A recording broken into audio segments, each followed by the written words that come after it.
Now that we have finished the six previous lessons, it's a good time to make a reflection on the key takeaways.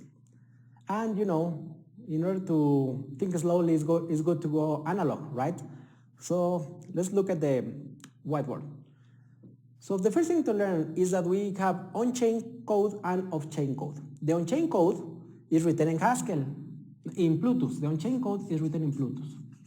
And the off-chain code is written in Haskell. You almost not notice the difference because Plutus is a subset of Haskell that is specifically designed to run on the blockchain. Then we learned that every smart contract must have a validator script. It must have wallet actions that are basically the contract endpoints. And there are event triggers and event handlers, and we have custom data types as any program in Haskell does. So let's look at the validator script.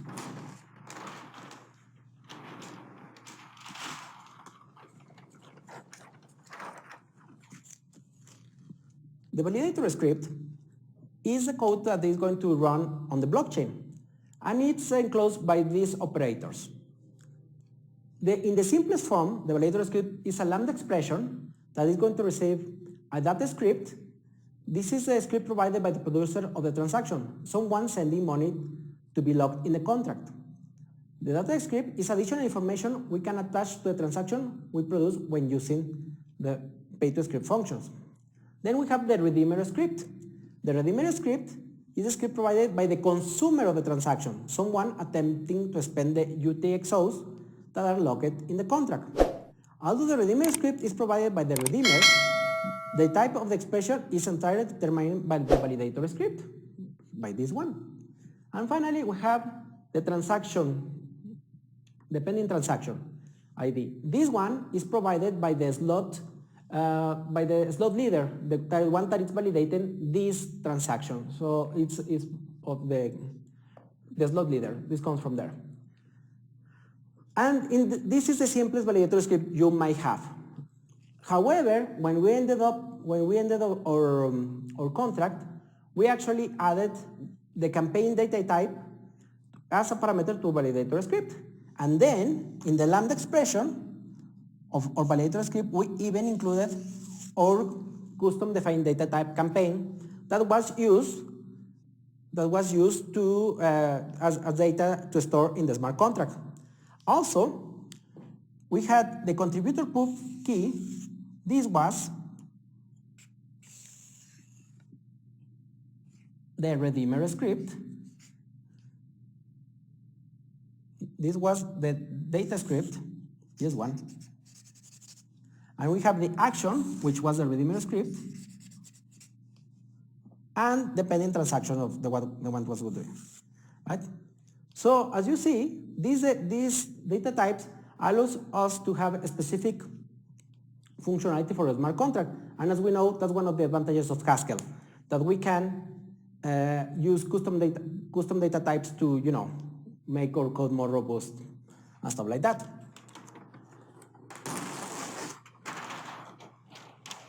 But the validator script is the thing that is going to run on the blockchain. The thing that is going to run off-chain are the wallet actions. There are two things important about wallet actions. First, they are of the type monad wallet, right? And they can and they have whatever interaction you want, from spending money, of trying to spend money of the smart contract, stuff like that.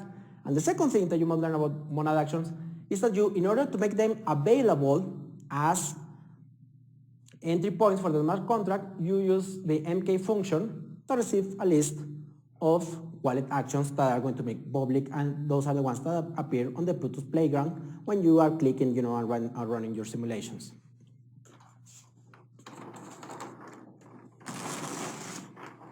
The other stuff to remember are event triggers and event handlers.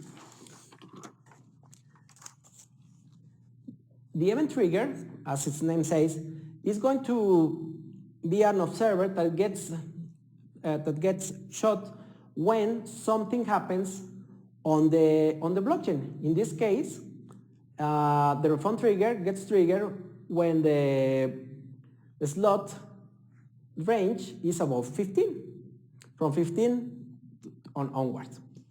Now, The fact that the trigger gets triggered doesn't mean that something is going to happen. You need a refund handler. So for each trigger, you need at least a handler that is what is going to happen, right? In our case, the refund handler, what it does is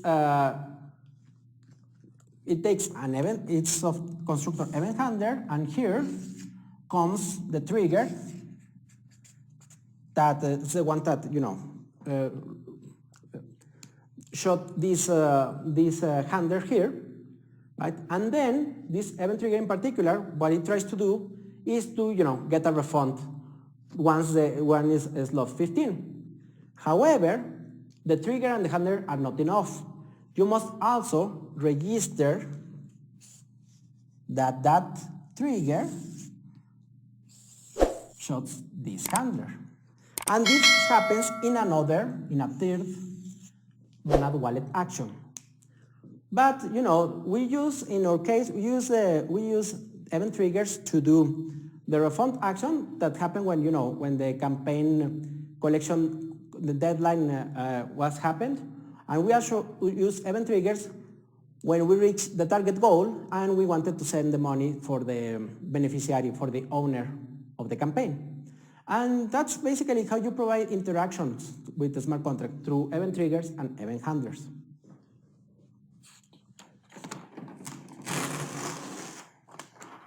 And the final thing to remember about smart contracts in Plutus and in Haskell, because is, you know, custom data types. You know, we in Haskell community love our data types because that's what provides robustness to our code. In our case, no string is going to get confused by a number. So in the example, we defined the campaign data type that was, you know, had a deadline that was of type slot, a target that was of type ADA, a collection deadline that was also a slot, and an owner that was a public key. With this data type, we made it part of our validator script. And as we said, our validator script is the thing that is running on-chain, that is on the blockchain. So this data type is fundamental part of what gets, you know, publicly shared across everybody that is using the Cardano blockchain. And since we're using this, any trigger that tries to interact with that smart contract must provide this data. And, you know, that's how our smart contracts are reliable. Well, hope you enjoyed these lessons. We are just scratching the surface on what Plutus and Haskell can do to develop reliable smart contracts. But as you see, the Haskell benefits and the Plutus benefits of have strong typing and, you know, a powerful and reliable smart language as Haskell, it's a very good foundation to write the smart contracts that are going to power the economy in the future. Thank you.